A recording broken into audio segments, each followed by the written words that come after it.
नमस्कार। कार्यक्रम खास मुलाकात में आपका बहुत बहुत स्वागत है। और आज इस कार्यक्रम में हमारे साथ भारतीय जनता पार्टी के एक ऐसे सीनियर लीडर हैं जिनकी राजनीतिक यात्रा अभी तो बहुत तेज़ गति से आगे बढ़ ही रही है, लेकिन वो उन चुनिंदा लीडर्स में से हैं जो राष्ट्रीय राजनीति और मध्य प्रदेश की राजनीति के सिरों को बहुत गरिमा से छूते हुए आगे बढ़ते रहे हैं।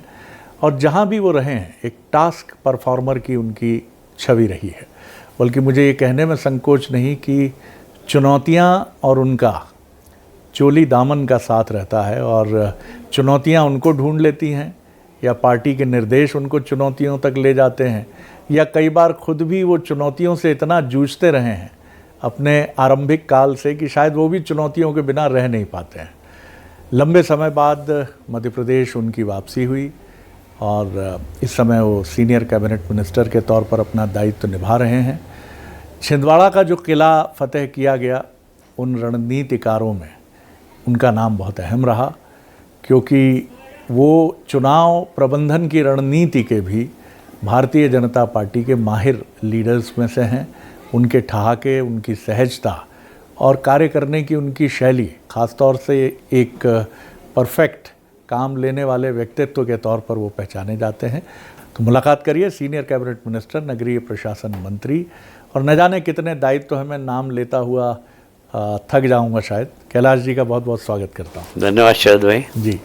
कैलाश जी, एक लंबा फलक है आपका। पश्चिम बंगाल में एक अलग कैडर की सरकार से टक्कर, जहाँ हिंसक भिड़ंत और किसी भी स्तर तक आरोप लगते हैं कि जा सकते हैं, वहाँ से भिड़ंत आपकी। लेटेस्ट आपका छिंदवाड़ा में एक ऐसा किला जो करीब करीब 4 दशकों से अधिक समय तक भारतीय जनता पार्टी के लिए चुनौती बना रहा। दिल्ली का सफ़र, दिल्ली की राजनीति, राष्ट्रीय राजनीति को देखना कैसे देखते हैं? क्या चुनौतियाँ आपको ढूंढ लेती हैं या आप ढूंढते हैं, या पार्टी का निर्देश सर्वमान्य होता?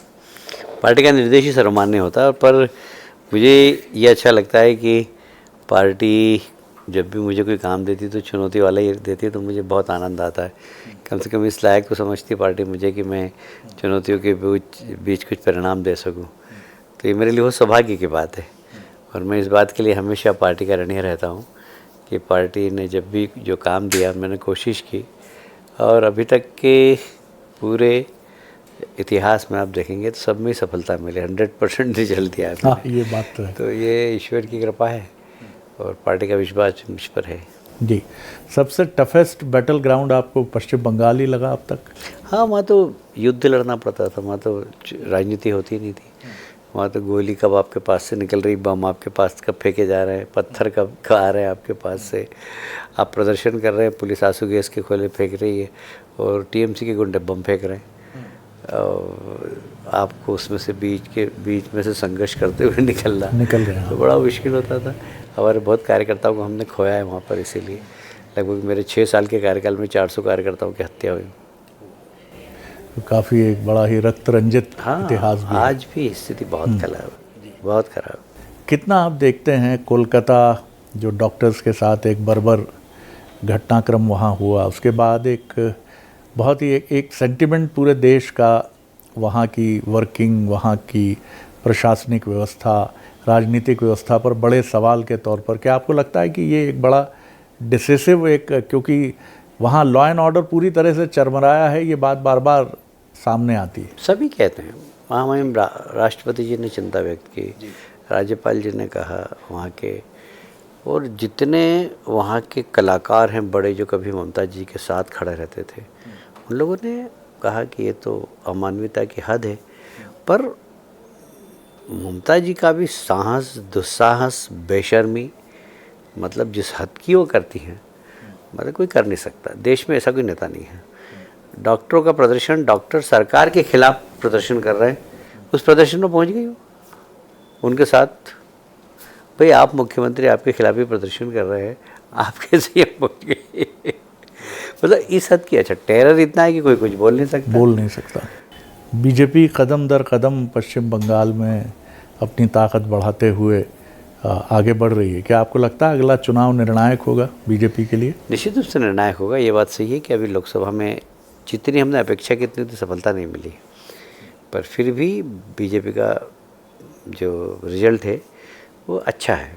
मतलब जिस हिसाब के वहाँ चुनाव होते हैं, जिस हिसाब के वहाँ चुनाव में हिंसा होती है, उस हिसाब से ठीक है। मतलब मैं ये नहीं कह सकता कि एकदम ही हम वहाँ पर 18 सीट थी हमारी, 12 सीट हुई है वहाँ पर, सीट कम हुई है, पर बाकी सीटों पे हारे हम काफ़ी कम वोटों से। इसलिए थोड़ी सी अगर और ताकत लग जाती तो परिणाम कुछ और आते हैं, ऐसा मुझे लगता है। पर आने वाला कल वहाँ बीजेपी का, ये बात सही है। छिंदवाड़ा का जो नुस्खा था वो मैं आपसे नहीं पूछूंगा, क्योंकि चर्चाएं ऐसी भी रहीं कि करीब करीब एक दशक पहले आपको भी वहाँ से मैदान में उतारने की योजनाएं बनी, लेकिन आप पहले ऐसे राजनेता रहे जिन्होंने इसका भी इशारा किया कि कमलनाथ जी की तरफ से संकेत थे कि बीजेपी में वो आएँ, लेकिन आप सब की तरफ से या जो भी अवरोध रहा कि नहीं आना है तो नहीं आते तो रुक गए। लेकिन क्या लगा आपको छिंदवाड़ा में, क्या कारण था कि बीजेपी, आपने अपनी टीम उतारी, आप खुद वहाँ लगे रहे और एक ज़मीन तैयार करने में बड़ी महत्वपूर्ण भूमिका टॉप लीडर्स के साथ, मुख्यमंत्री मोहन यादव जी, तमाम और बड़े नेता जो रहे उनके साथ आपने निभाई? देखिए, मुझे काम करते करते इतना एक्सपीरियंस हो गया कि विपरीत परिस्थिति में कैसे काम करना और कैसे परिणाम देना, ये मेरे को बहुत अनुभव हो गया इसका। छिंदवाड़ा गए तो हमने देखा, पहले तो कार्यकर्ता काफ़ी नर्वस थे, ये तो आत्मविश्वास नहीं था कि चुनाव जीतेंगे, उनमें आत्मविश्वास भरा। फिर छिंदवाड़ा में कांग्रेस की ताकत क्या है, ये ताकत है, ये ताकत है, ये ताकत है, उन ताकत को ध्वस्त किया। कुछ को बीजेपी ज्वाइन कराई, कुछ को घर बिठाया। तो अब ऐसा है कि या तो आप अपनी ताकत से जीत सकते हो या दुश्मन की ताकत कम करके जीत सकते हो। तो आप या अपनी आप ताकत बढ़ाओ और दुश्मन की ताकत कम करो। इसीलिए जीता। तो छिंदवाड़ा में हमने यही कोशिश की कि हमारी ताकत बढ़ जाए और उनकी ताकत कम हो, तो उनके बहुत सारे साथियों को हमने बीजेपी ज्वाइन करा दी। तो अच्छा हुआ, कुल मिलाकर एक टीम वर्क से हम लोगों ने काम किया। माननीय मुख्यमंत्री जी ने और पार्टी ने विश्वास व्यक्त किया और विशेषकर गृह मंत्री जी ने मुझे व्यक्तिगत रूप से कहा कि यार छिंदवाड़ा जीतना चाहिए। तो मैंने कहा बस आपने बोल दिया जीत जाएंगे। हम उन्होंने अमित जी के लिए ये काफ़ी, अमित शाह जी के लिए काफ़ी इम्पोर्टेंट था और कहीं ना कहीं उनके लिए एक नहीं, आप देखिए ना, अमित जी का कार्यक्रम नागपुर से हेलीकॉप्टर से आने का, तो मौसम अचानक ख़राब हो गया, अचानक बादल हो गए, तो हेलीकॉप्टर ने मना कर दिया पायलट ने कि हम नहीं जा सकते। तो नागपुर से छिंदवाड़ा बाय रोड आए। नहीं आता, इतने बड़े नेता हैं, कहते थे कि यार अब यार क्या करूँ, मौसम खराब है कैलाश जी। तो मैंने बोला कि तो नहीं मैं आऊँगा, मेरे को मालूम तुमने तैयारी बहुत अच्छी की, मैं आऊँगा। कैसे आएंगे? तो बोले बाय रोड आऊँगा। मैंने कहा 3 घंटे तुम रोक सको तो रोको जनता को, मैं तो आ रहा हूँ। निकल गए। फिर हमने 3 घंटे वहाँ पर उनके नाम से रुक गई जनता। हमने बोला कि आ रहे हैं अभी 1 घंटे में आ जाएंगे। जनता रुकी रही। और नवरात्रि के समय की बात है और अष्टमी वाले दिन की बात है। अष्टमी वाले दिन, जिस दिन महिलाएं कभी नहीं रहती, पर उस समय महिलाएं भी डटी रही। जी जी जी। और महत्वपूर्ण बात ये भी रही कैलाश जी कि वहाँ कोई बड़ा फेस नहीं था। नकुल नाथ के विरुद्ध एक पार्टी का युवा कार्यकर्ता था जिसको लोग मान रहे थे। तो ये बीजेपी की एक ताकत भी है, संगठन की ताकत है। संगठन की ताकत है कि आप उससे लेकर आगे बढ़ते हैं। कैलाश जी, संगठन की अगर मैं बात करूं तो आप हुए, शिवराज जी हुए, मोहन जी हुए, प्रहलाद पटेल जी हुए, राकेश जी हुए, अजय विश्नोई जी हुए, आप लोग संगठन की पाठशाला में बहुत अच्छे से दीक्षित, पोस्ट ग्रेजुएट, पीएचडी किए हुए लोग हैं। नई पीढ़ी जो है, कई बार मैं ये भी सुनता हूँ, माफ़ कीजिएगा, पार्टी की इस बैठकों में कि पंचनिष्ठा नहीं मालूम है। ये भी है, दीनदयाल जी का सांस्कृतिक राष्ट्रवाद और अंत्योदय दर्शन पर नहीं बोल पाते हैं। आप संख्या तो बढ़ा रहे हैं, 10 करोड़ से भी अधिक आगे बढ़ रहे हैं, लेकिन जब तक बीजेपी के मूल तत्व को, पिंड को नहीं समझेंगे, तब तक तो ये संख्या जो है, ये कब कांग्रेस जैसा स्वरूप लेती चली जाएगी, कुछ कहा नहीं जा सकता। देखिए, एक बात तो है कि हम इस बात को स्वीकार करते हैं कि जो हमसे पहले वाली पीढ़ी ने मेहनत की, उतनी मेहनत हम नहीं कर पाए, पर जो जितनी मेहनत हमने की, हमारे बाद वाली पीढ़ी नहीं कर पा रही है। तो विपरीत परिस्थिति होती है या प्रतिकूल परिस्थिति होती है तो बहुत ज़्यादा हम मेहनत करते हैं, पर जब अनुकूल परिस्थिति आ जाती है ना, तो फिर संगठन थोड़ा सा वीक हो जाता है। ये मैंने सब जगह देखा है। और जो सरकार है 20 साल से, तो उसके लाभ भी हैं, उसकी हानि भी यही है कि कार्यकर्ता संगठन के बारे में कम, सत्ता के बारे में ज़्यादा सोचता है। सत्ता प्रभावी संगठन बन जाता है और इसलिए वो फ़र्क तो साफ दिखाई देता है कि सरकार के बिना वाला संगठन और सरकार के साथ का संगठन। एक लंबी राजनीतिक यात्रा के दौरान हमने ये भी देखा कैलाश जी कि अब राजनेता उस मीडिया के साथ जो उनके रिश्ते हैं उसमें भी एक परिवर्तन हम लगातार देख रहे हैं। इसमें मैं ये नहीं कहता कि राजनेताओं की तरफ से कोई कमी है, मीडिया की तरफ से भी बेहिचक शायद विश्वास के जो संबंध थे, आप मीडिया को भी बहुत अच्छे से समझते हैं और आप हेड ऑन करते रहें मीडिया के साथ, चाहे विषय विवादास्पद हो। इसको लेकर आप क्या देखते हैं? क्योंकि इससे कई गलतफहमियां जन्म लेती हैं और आज यही वजह है कि मेन स्ट्रीम मीडिया से ज़्यादा उस मीडिया की तरफ व्यूअर्स जा रहे हैं जो कितना क्रेडिबल है पता नहीं, लेकिन वो यूट्यूबर्स, ब्लॉगर्स और जिन पर कोई संपादक और कोई आचार संहिता नहीं है, वो अपने मनचाहे विश्लेषण करके लोगों तक पहुंच रहे हैं। ये दुर्भाग्य है। देखिए, हर समय में एक जैसी परिस्थिति नहीं होती। डिटोरेशन हुआ है सब जगह का, समाज का डिटोरेशन हुआ है, हर जगह दिखाई देगा। राजनीति में भी दिखाई देगा, तो पत्रकारिता में भी दिखाई देगा। पत्रकारिता में भी वो कमिटमेंट वाले लोग अब नहीं रहे जिनके साथ आप बैठ के अपने दिल की बात कर सकें। तो इसलिए थोड़ा सा आदमी पत्रकारों के नाम से संकोच करता, पॉलिटिशियन, कि यार बैठें अपन, नहीं बैठें इनके साथ, क्योंकि एक विश्वसनीयता होती है। मुझे याद है अच्छे से, मैं नाम नहीं बताऊंगा और पत्रकार का नाम भी नहीं बताऊंगा। एक प्रतिपक्ष के नेता बहुत गलत इशू पर विधानसभा में हंगामा मचा रहे थे। एक पत्रकार को हमने बोला, बोले यार समझाओ यार, कैसा प्रतिपक्ष नेता है यार, किस इशू पे बोलना चाहिए और कैसा बोल रहा है। तो गए, उन्होंने नेता को समझाया। दूसरे दिन हाउस अच्छा चलने लगा। तो क्या होता है कि पत्रकारों का भी वो भोजन था कि कभी कभी वो पक्ष विपक्ष के बीच की बात को, और वजनदार लोग ही नहीं रहे पत्रकारिता में। दुर्भाग्य है, पर फिर भी आप जैसे लोग हैं अभी बहुत अच्छे हैं, जिनके से लोग रात को 1 बजे भी मिल लेते हैं। ये आपने बड़ी महत्वपूर्ण बात की। आपके व्यक्तित्व में एक बात और है जिसको मैं देखता हूँ कि आप हमेशा अपनी बातें, बहुत आपके अनेक बयान मुझे याद आते हैं, जिनमें से कुछ तो मेरे साथ चर्चा में ही रहे। जब आपने एक बार कहा था कि राजनीति छोड़ने का मन हुआ, जब बेटे ने पूछ लिया कि ये सब क्या छपता है अखबारों में, फिर आपने दिग्विजय सिंह जी को लेकर जो बात कही थी कि मैंने खूब धुला, जम के क्रिटिसाइज़ किया विधानसभा में, लेकिन बाहर निकले तो बड़े हेल्दी मैनर में मुलाकात हुई।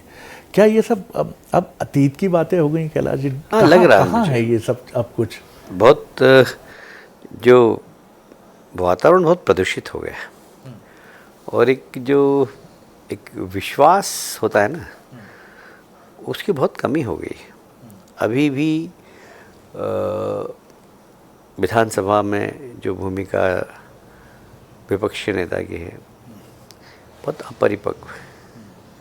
परिपक्वता नहीं। अब विधानसभा में नेता प्रतिपक्ष एक संवैधानिक पद है, उस पद की गरिमा के बारे में बहुत ज़रूरी है कि ध्यान रखें। आप उस पद की गरिमा रखोगे तो आपकी गरिमा अपने आप बढ़ जाएगी। यदि आप उस पद की गरिमा नहीं रखोगे तो आपकी गरिमा भी डाउन होगी। तो लोग क्या है कि बन जाते हैं और ये ध्यान नहीं रखते कि मैं किस पद पर बैठा हूँ, और इसलिए वो पद ये अपेक्षा नहीं करता कि आपका व्यवहार ऐसा हो। जब आप ऐसा व्यवहार करने लगते हैं तो इसलिए बहुत ज़रूरी है कि आप जहाँ पर हैं आप कैसा परफॉर्म कर रहे हैं, इसका आत्मविश्लेषण आदमी को खुद को करना चाहिए। क्या कैलाश जी को भी ऐसा लगता है जीवन में कि कई बार जो उनकी सादगी है, उनका मालवीपन है, सोंधा सोंधा सा, बात को वो छिपा नहीं पाते, उनकी बात के अनेक अर्थ लगाए जाते हैं मीडिया में भी, कई बार राजनीति में भी दुर्भाग्य से चीज़ें ऐसी हो जाती हैं, लेकिन कैलाश जी मुस्कुराते हैं। लेकिन मैं देख रहा हूँ कि अब उसकी वजह से कैलाश जी थोड़ा सा अपने एकांत को और मजबूत कर रहे हैं। नहीं, ऐसा नहीं, मैं एकांत तो अभी भी रहता हूँ, अभी पब्लिक के बीच में रहता हूँ, अभी भी रात को 1-2 बजे तक लोगों से मिलता हूँ। पर कुछ चीज़ों की मर्यादाएं टूट गई हैं तो वहाँ पर जाना कम पसंद करता हूँ मैं। मर्यादित आचरण होना चाहिए, चाहे राजनेता का हो, चाहे प्रेस का हो, चाहे विपक्ष का हो, सबका। मर्यादा टूट रही तो एक जो काम करने का मज़ा आता ना, वो मज़ा नहीं रहा। इसलिए अपने लो प्रोफाइल में काम करो।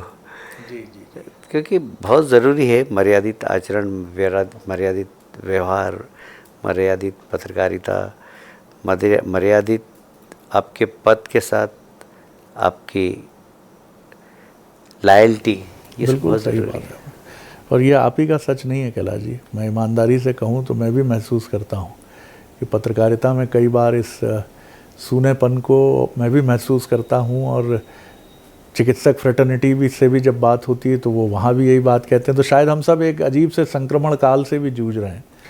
नहीं, पर हम लोग जो जवाबदार हैं उन्हें उसका ध्यान रखना चाहिए। बिल्कुल ठीक कहा आपने। तो जैसे जी। मैं आपकी पीठ पीछे भी तारीफ़ करता हूँ कि आपकी पीढ़ी ने, ये आपसे अकेले नहीं, आपके जैसे बहुत सारे भोपाल में मेरे मित्र हैं जिनके साथ मैं बैठता हूँ और औपचारिक चर्चा भी करता हूँ, उन लोगों ने इस मर्यादा को बना के रखा है।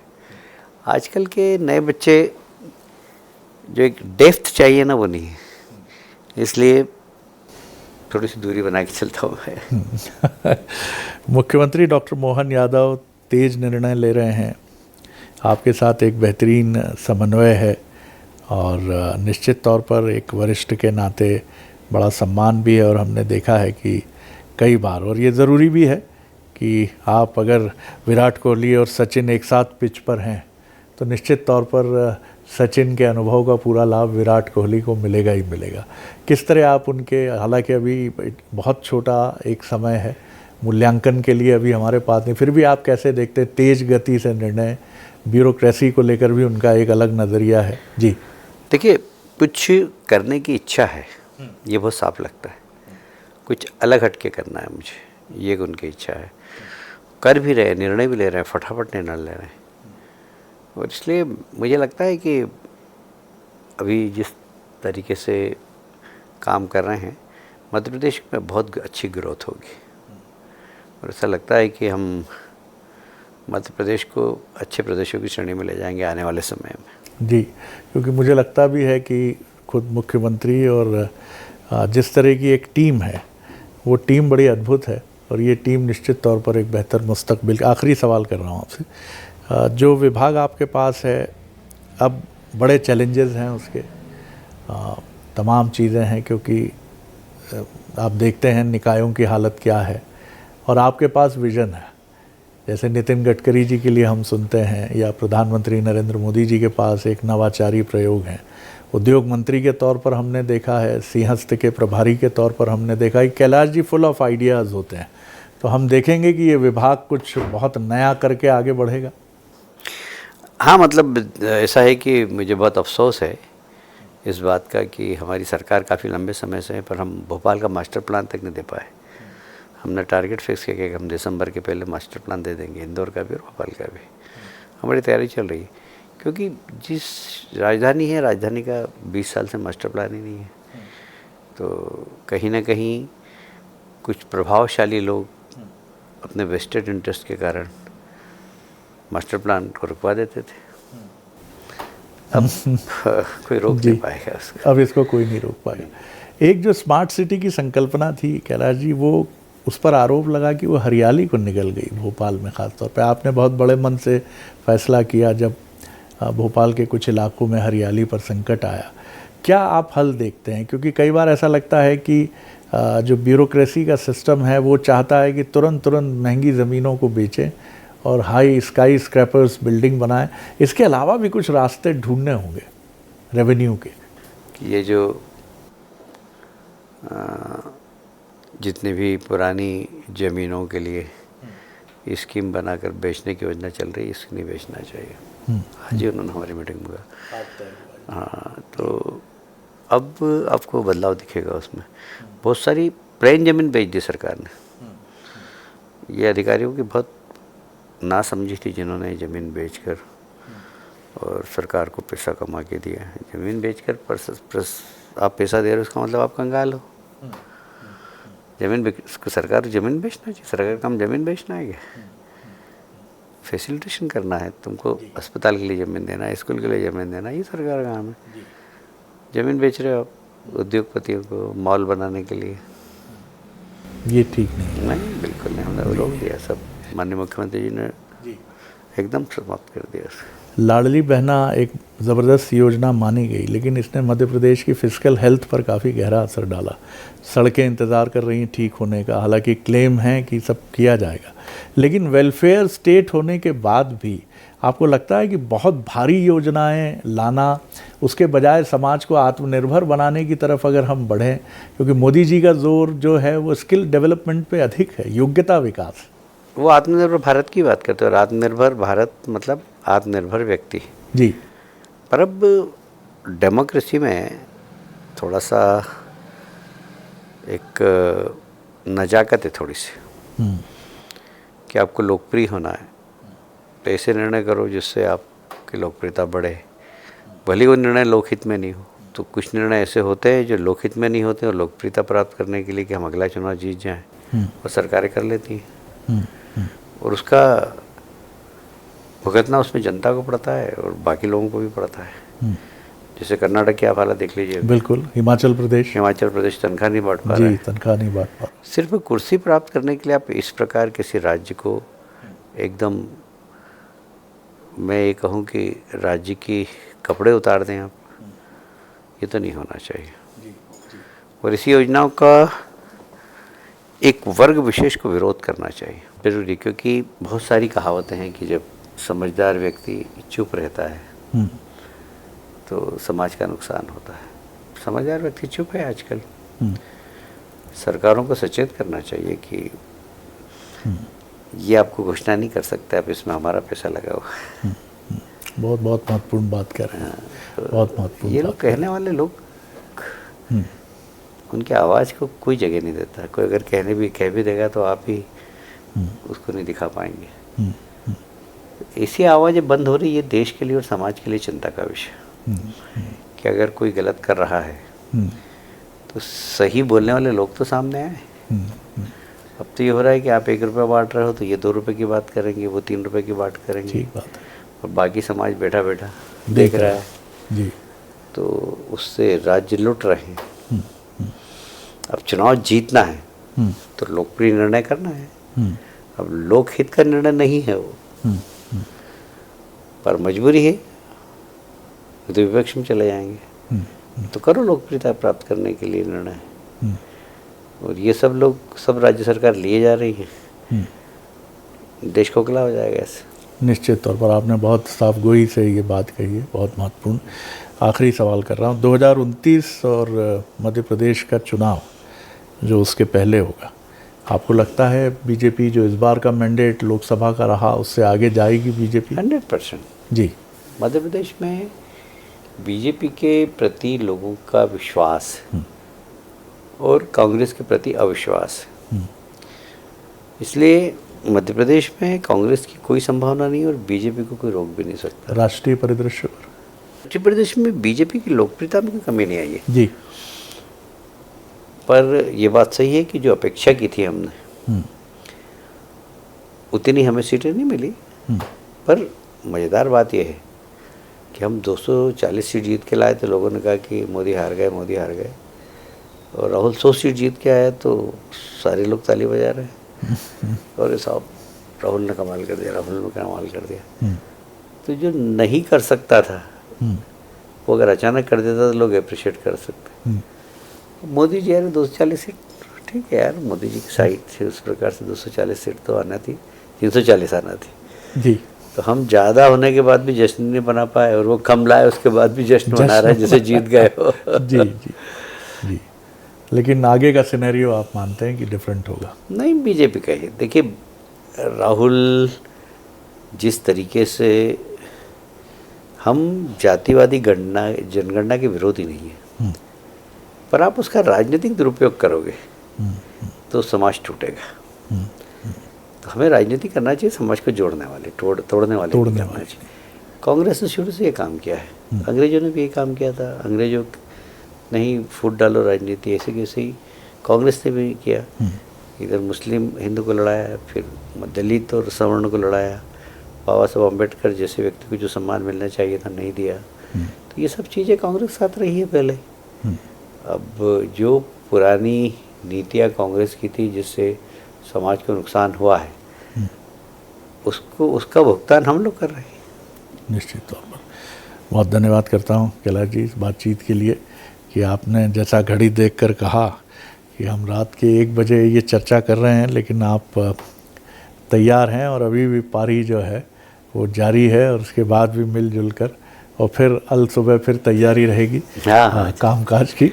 बहुत धन्यवाद और आपकी ज़बरदस्त राजनीतिक यात्रा के लिए बहुत शुभकामनाएं। धन्यवाद शरद भाई। ये थे बीजेपी के राष्ट्रीय फलक के भी चमकते सितारे और मध्य प्रदेश के लिए तो हमेशा वो दुलारे रही हैं, चमकते भी रहे हैं।